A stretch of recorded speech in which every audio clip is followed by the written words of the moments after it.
The views and opinions expressed on any program are those of the producers and/or the persons appearing on the program and do not necessarily reflect the views and opinions of FRCmedia, Bristol Community College, or the City of Fall River. This week on FRCmedia News, we recap our FRCmedia Mayoral debate and City Council forums. Stay with us.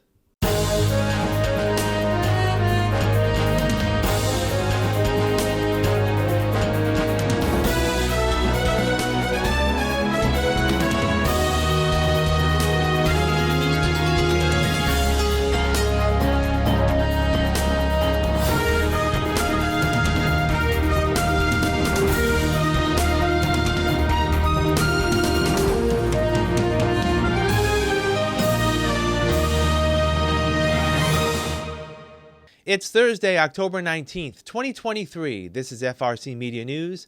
I'm Keith Tebow. We start this week with the story of Fall River's third homicide of the year, which took place last Saturday afternoon. Just after noon, Fall River police were dispatched to the area of 253 Locust Street for the report of a male gunshot victim. Officials found 18-year-old Giovanni Perez at the scene.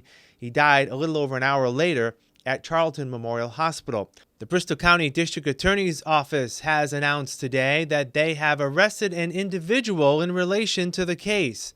17-year-old Antwin Robinson of Fall River was apprehended late this morning. He will be charged with murder.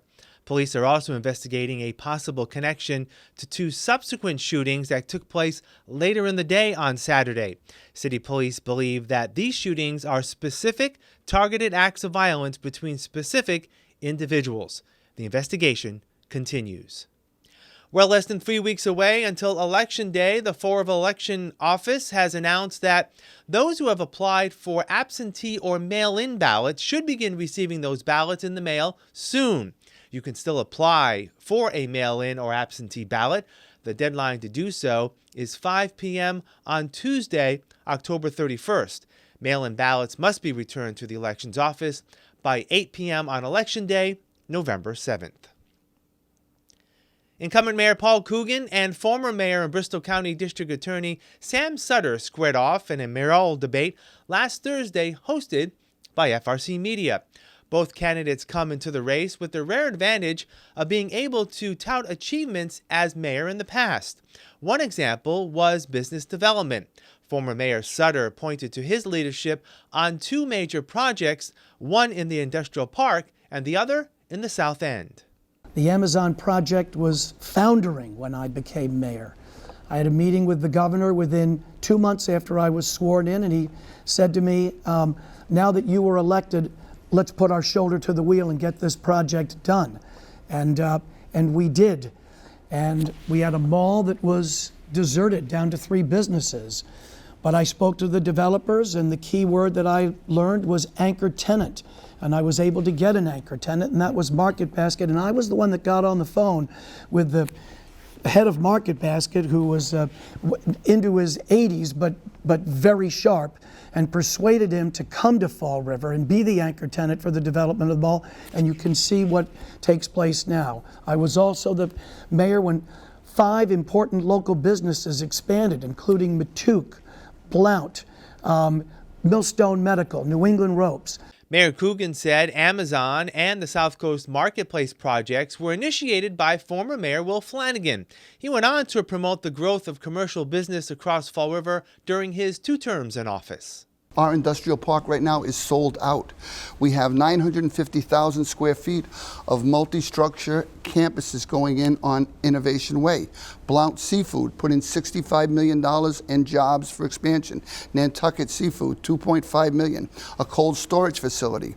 New $50,000 and $75,000 locations on Riggenback Road in Virginia. The Indian Drug Company is locating up there. 60,000 square feet is what they're going to use for their company. There's also improvements planned at the Amazon site, and that goes throughout the city. Gold Metal is looking to expand. Seekonk Supply just opened on the avenue. Taco has 55,000 additional feet planned for the corner over near Kentucky Fried Chicken. South Coast Hospital's expansion, St. Ed's Hospital. There is a ton of businesses coming to Fall River. Both candidates came to the debate with differing views on the severity of crime in Fall River. Former Mayor Sutter proclaimed he did a better job as district attorney curbing crime than Mayor Coogan has over the last 4 years. And when I was district attorney, crime was not at an all-time high. In fact, I'm going to show you an article from the Fall River Herald from January of 2014. Fall River sees a 3-year drop in violent crime, and it wasn't just violent crime. In 2013, the Spindle City also experienced fewer aggravated assaults, robberies, burglaries, and homicides than in 2011 and 2012, which continued a 3-year declining trend in those categories. So we've gone from that situation to where we're number 2 in violent crime. So we start with that. We've got to look it in the eye. Mayor Coogan brought with him statistics that he says paints a different picture. Here is the FBI crime data from 2015 to now. This is when Sam Sutter was our mayor. He had a crime rate 4 or 5 times ours. This is right out of the FBI data. I got that working with the Fall River Police Department. Former Mayor Sutter went on to accuse Mayor Coogan of not doing enough to curb gun violence in the city. I find it very surprising that this mayor is not a member of Mayors Against Illegal Guns, because that would help us in the fight against gun violence. I find it very surprising that this mayor hasn't done more to bring back ShotSpotter or some similar technology, because we have 13 cities in Massachusetts, Boston, Worcester, Springfield, New Bedford, that have it. Mayor Coogan responded that the city has made advances in curbing gun violence without what he feels is flawed technology. ShotSpotter, when he was mayor, was 90% inaccurate in the city of Fall River. I have the statistics. We spent $140,000 on a system that was not helping us. It did not do what we want. We've gone a different route, which has helped us to reduce crime in the city of Fall River. As you can see from the FBI statistics, I'm not going to put any taxpayers' money into ShotSpotter until that technology is as effective as it could be. Both candidates feel they have a better plan to deal with the city's homelessness problem. When I deal with a homeless person, we evaluate each one individually. My team that goes out into the camps, we have a log we keep on people now and look for the services they need to try to get them re-engaged in our community. It is a constant struggle. And mental health issues, addiction, depression, anxiety, all are woven into one ball that creates nothing but problems. Many of our homeless are not even from Fall River. They come in from other areas, and we still have to support them. As a hands-on mayor that I am, I've been in just about every homeless camp. I've delivered coats. The coldest day of the years, we had them in our cars, driving them to shelter. I care for these people. I don't care for some of the ones that think crime is the way to go. But some people are down in their luck. They have mental health issues. They have addiction issues. We should do all we can to support them. In the summer, it's extremely challenging because many won't come in even if there is a bed. But we work hard to bring them in, and we'll do our best to try to get them successful again in our city. We have to try to, in our schools, even beginning in the elementary schools, we have to try to spread the message of hope better than we are right now. That message of hope that you can work hard and have a better life, whether you're a great student, an average student, or a below average student. Hope is always there for you to have a good life for yourself that involves the American dream of owning your own home, owning your own car, having a good job. My daughter went to CUS for the better part of 2 years, and she saw, and we talked about, the lack of hope that was already starting to creep in when these kids are 12 and 13 years old. I will spread that message of hope, and I'm looking forward to telling you how, but I can tell you this. I have a plan for homelessness, which involves finding out the names and the issues of every single homeless person. There are 20 to 30 that are gathering outside my office on a regular basis. When it comes to affordable housing, Mayor Coogan says adding housing, regardless of cost, will eventually bring down rents. A city to be healthy and thrive needs a third. They need a broad range of housing opportunities. If people are moving here, or if people that are in a second or third floor on one of our 3 tenements decides to move out because they want a granite countertop, they want a gym downstairs, that unit becomes available. To be competitive, the philosophy is those prices will start to drift down, which will then hopefully stabilize the rent market in the city of Fall River and move us forward.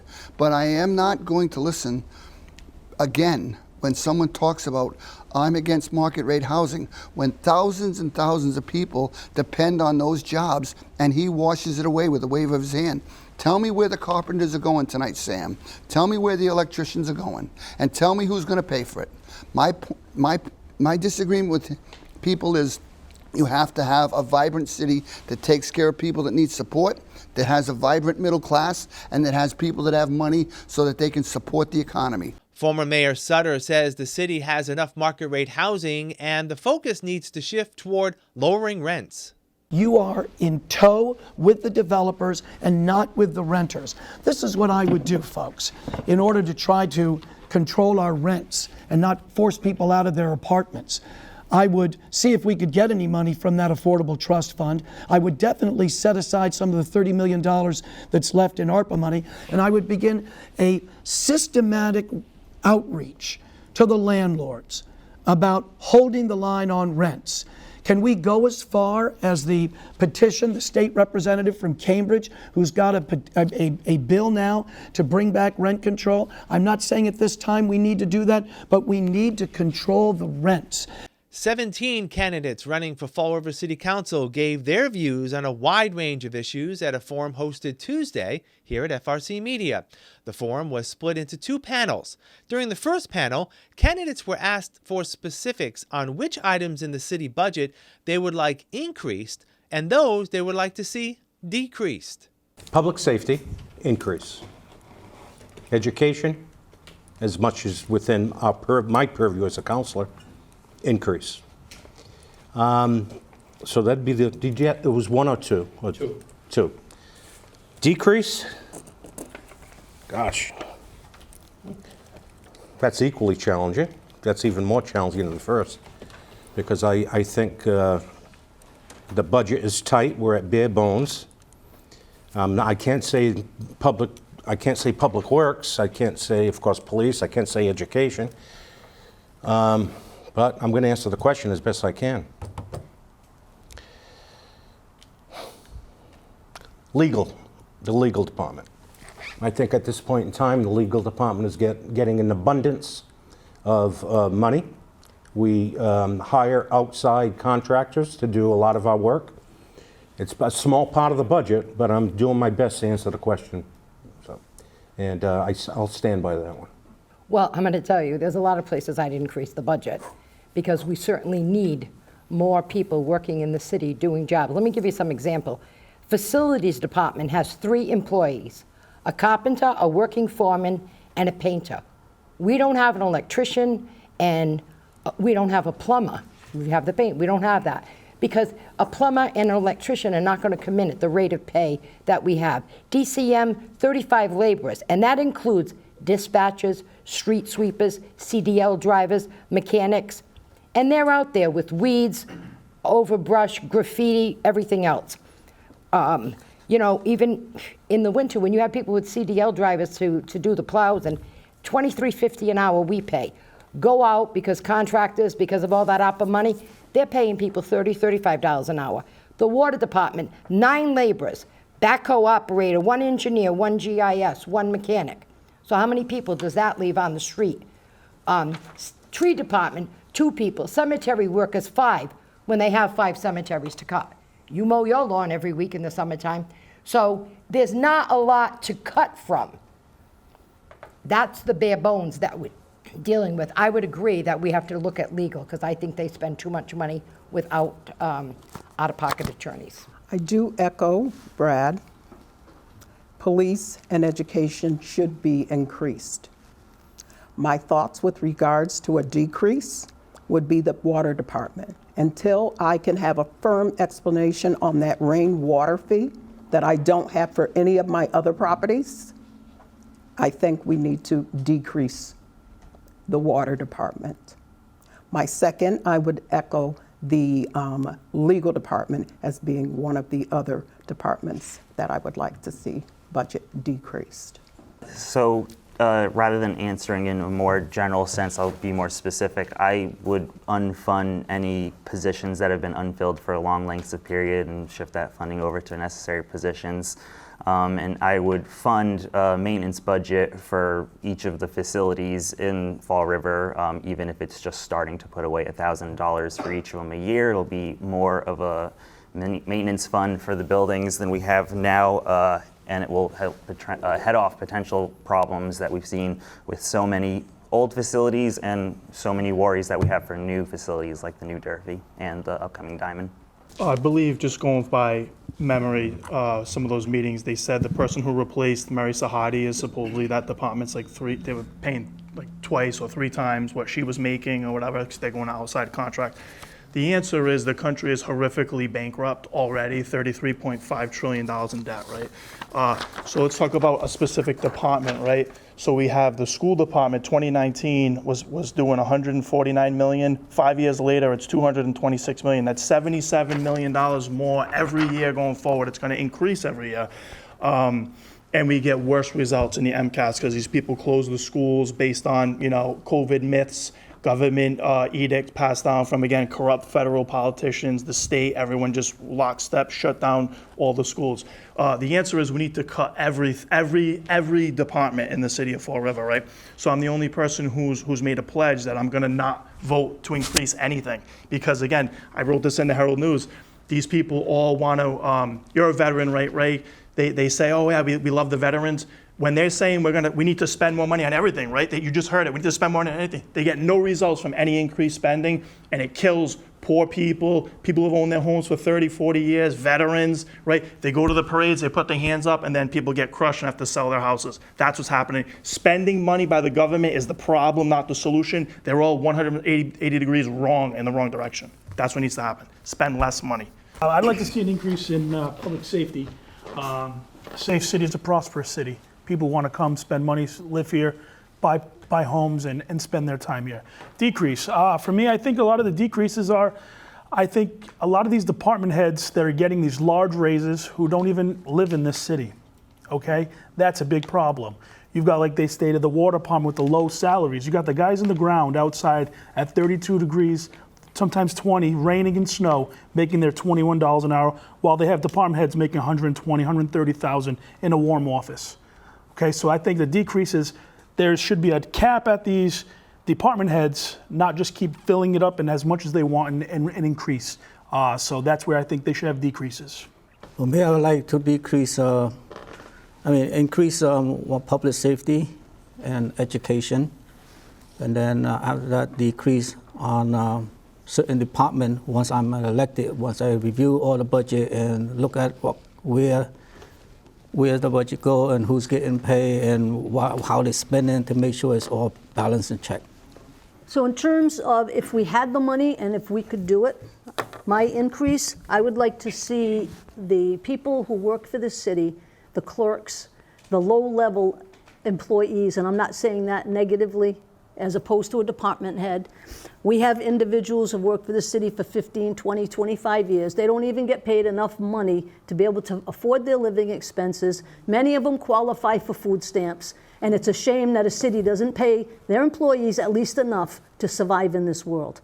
So if there could be an increase, that would be the increase I would like to see.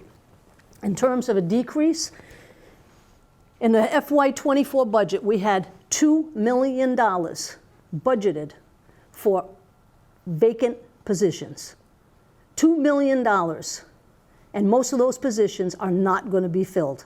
So to say there's no money in the budget to put somewhere else or to decrease the budget by, I say that's wrong.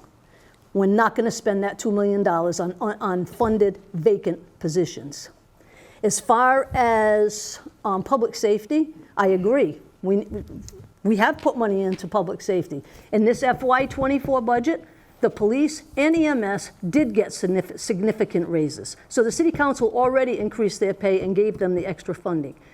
I, again, would fight for the employee who can't afford to live. The first panel also gave its views on curbing youth violence, the city's role in housing migrants, rent control, raising taxes each year under Proposition 2.5, whether the city should invest in new housing or rehabbing existing homes, and the usability of streets and sidewalks. On the second panel, candidates gave their views on affordable housing, public safety, and general city spending. We've increased public safety. We supported the budget, had a pay raise for public safety officials. Also, affordable housing. The problem with the housing market is the lack of housing, period. If you can build more housing, and the government should stand behind incentives so that we can afford to build more housing, not just in Fall River, but throughout the Commonwealth, then the prices will come down and make it more affordable. But the shortage of housing is what's causing the problem. If you have 200 people fighting to bid on house in 25 houses, the price is going to go up. So you have to build more housing, and then it'll lower the prices. Fall River has done a phenomenal job. 30% of we're at the 30% mark as far as affordable housing goes.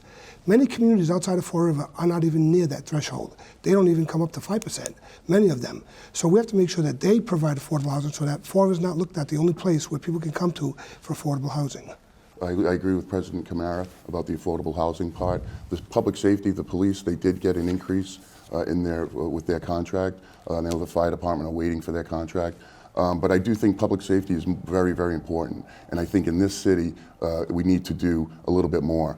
I'm not saying that we're not doing a lot, but we just need to do a little bit more. And I think more of what I look at with public safety is transparency. And I think that when I was on the city council, and I believe you might have been the chairman of the public safety committee, we went throughout the city, throughout the neighborhoods, and went to different neighborhood communities throughout the entire city, had our meetings, and the people there were able to go to the meetings, express their concerns, whether it was crime, potholes, a dilapidated building. It was really good, and we got a lot done there. So I do think that as far as the funding part for this public safety, we're doing a good job. I think hopefully the fire department will get their fair share, but I do think transparency for public safety throughout the city in those meetings will help a lot. Public housing, I think we almost have enough, to be honest with you. And as Council President Camara had said, let's get the other cities and towns, especially the ones that surround us, to do their fair part, and they're not doing it. However, we do have land available.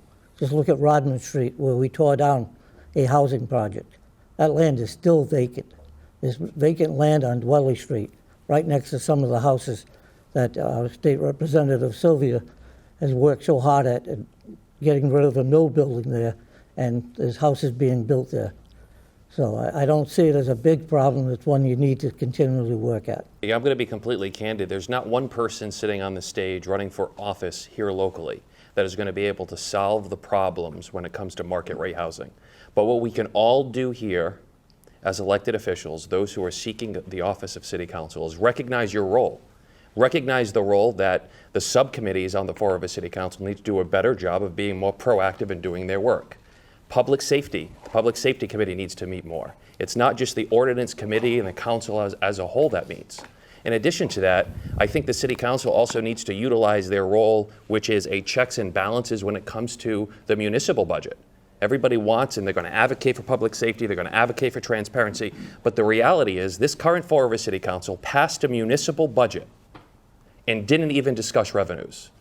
They had no appetite to discuss revenues with the exception of 3 councilors, Councilors Kadim, Councilors Dion, and Councilor Raposo, who all voted no against the budget because we didn't discuss revenues. That's an integral part of any role of a Fall River City Councilor. You have the ability to reduce, reject, or approve, and that didn't happen. So I think if the City Council recognized its role and recognized its purview and performs the duties they were elected to do, I think more will get done, to answer your question as a whole. To echo what Mr. Ponte had said, I was one of the 3 councils that voted against the municipal budget. We did not speak to revenues. And one of the biggest things is we looked at a budget, we had vacant positions that we continued to fund, and was one of the sticking points for me. That money could be better utilized in better ways to help our citizens. Again, we are talking about more public safety, which we did already. We gave police and EMS their contracts, and again, I hope the fire department is squared away shortly. But again, if we can better budget, better utilize what is available there, cut out some of that wasteful spending in the sense of vacant positions, reallocate that money to other places. Because again, one of the biggest things I talk about often is beautifying our city, making sure it's clean. That $2 million that's left over in vacant positions could be reallocated to the departments to make sure we have a city that's safe, that's clean, and a place that we can all be proud of being a part of. Like these gentlemen was talking about, yes. You know, taxes, you know, the budgets and all. These are all incumbents talking about this, and we're still here talking about it. We just got to get more action doing. We have almost a $500 million budget, and though I agree with Mr. Ponte and Mr. Raposo on the market, the housing, as well as the budget and public safety, 100% agree with everything that they said on that. However, when you start looking into this budget, there's plenty of money to be found. We need to stop. We need to stop with the admin, all these top tier jobs getting these bonuses and these increases, the guys on the ground getting nothing. We need to focus on that because our water and sewer bills are going up, all our bills are going up, mostly because of those salaries. It's not because of the work, it's not because of the cost. The costs have not been doing that. It's not COVID anymore. We're not dealing with that stuff anymore. The bottom line is it's fiscal responsibility. And right now we're being run by an admin, and we have, unfortunately, counselors that just fall in line and don't look at the budget, don't even look at that, and that's a big problem.